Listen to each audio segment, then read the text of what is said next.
The memorandum of the motion addressed to the Speaker sets out the matters in issue. The ranking member on the Health Committee of the House, Kwabena Minta-Kando, addressed the media on their concerns. All this while, we have been of the strong conviction that the President, His Excellency Nana Addo Dankwa Akufo-Addo, would have done the needful.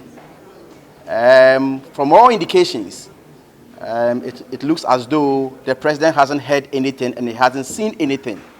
And therefore, we as members of Parliament, especially on the minority side, by Article 82, will come by a motion. In fact, we filed a motion and we've gotten the required signatories to have to pass a vote of censure, so that probably the minister will be asked to stay away from the ministry because we find him incompetent.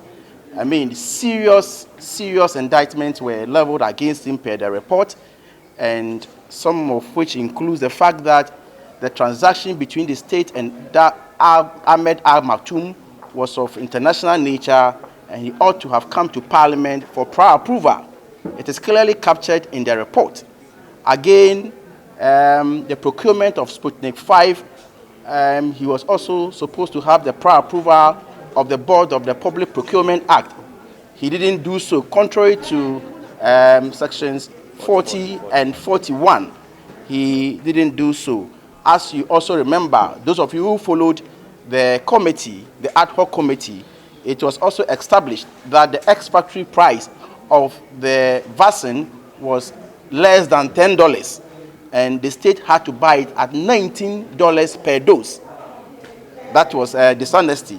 Again, he appeared before the Parliamentary Select Committee on Health before entering into such an agreement. At the said meeting, he made it clear to the committee that the budget for the Sputnik V was $10 per dose. And so, again, under oath, he told the committee that no payment whatsoever was made. After the investigation, it was found out that about $2.850 million has been paid to Ahmed Al Maktoum. The House, after months of delay, finally adopted the report of the Sputnik V ad hoc committee. The chairman of the committee, Alexander Penyomarkin, described the move by the minority to censure the minister as an act in bad faith. Our colleagues on the other side have agreed with us that we need to move on as a country, and that the report by itself, because it was on consensus, we need to move on. So today, we again, as a plenary, have adopted the Sputnik report, as a house, by consensus, and I think that is good for our country. To me, the bottom line is, through our work as a committee, we're able to hold the feet of the ministry to fire, and no financial loss was occasioned. To me, to the extent that through our work, certain correspondence between the ministry and Sheikh Al Maktoum resulted in the refund of certain amount paid, for which payment no vaccines had been received. It's enough for us to celebrate as a country that Parliament, when it's assertive, and Parliament, when it's working together in a bipartisan way, we can achieve results. So we are happy that finally, we have dealt with this issue of Sputnik V. Well, we are hearing that some attempts are being made to also bring a motion of censure against the minister. We're hearing that. Well, we will be surprised to see that happening on the floor of the House, because it will amount to a serious bad faith. The Minister of Health was on the floor to answer questions on some hospital projects. MP for Old Tafo and MP for Brekum East, whose constituencies were touched on by the minister, spoke to City News on the relevance of these health projects in their constituencies. We need the completion of the maternity block. Today, if you come to Old Tafo, the maternity department that we have can take only 2 people at a time, just 2 people.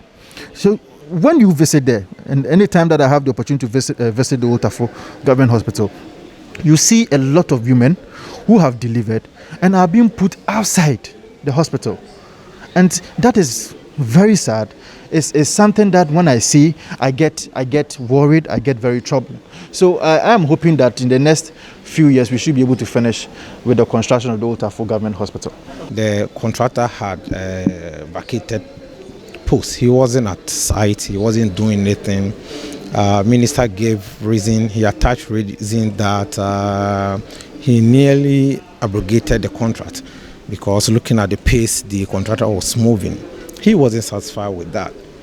And now, and besides, they had to allocate a new place for the building of the staff accommodation because the previous place allocated wasn't spacious enough, wasn't big enough to accommodate the staff structures.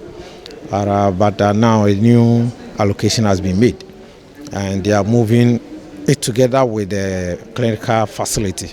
So the 30th October, I am believing Minister and my government that yes, they are going to complete the project. Later, ranking member on the Mines and Energy Committee, John Jinapo, called out the PURC over the recent increment in ECG's charges. The PRC ought to take into account socio-economic conditions, consult consumers in particular, and other stakeholders. And when any decision on charges, fees, and its related services are adopted, same is communicated to the consumer and the general public before implementation. What we just realized is a clandestine, surreptitious, and nefarious way of adjusting these charges without recourse to due process within the electricity subsector.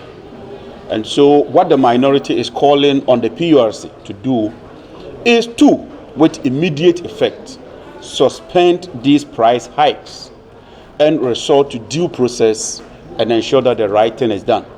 Failure to do so, the minority side within the Mines and Energy Committee shall use whatever legitimate parliamentary processes to ensure that the PURC is hauled before Parliament.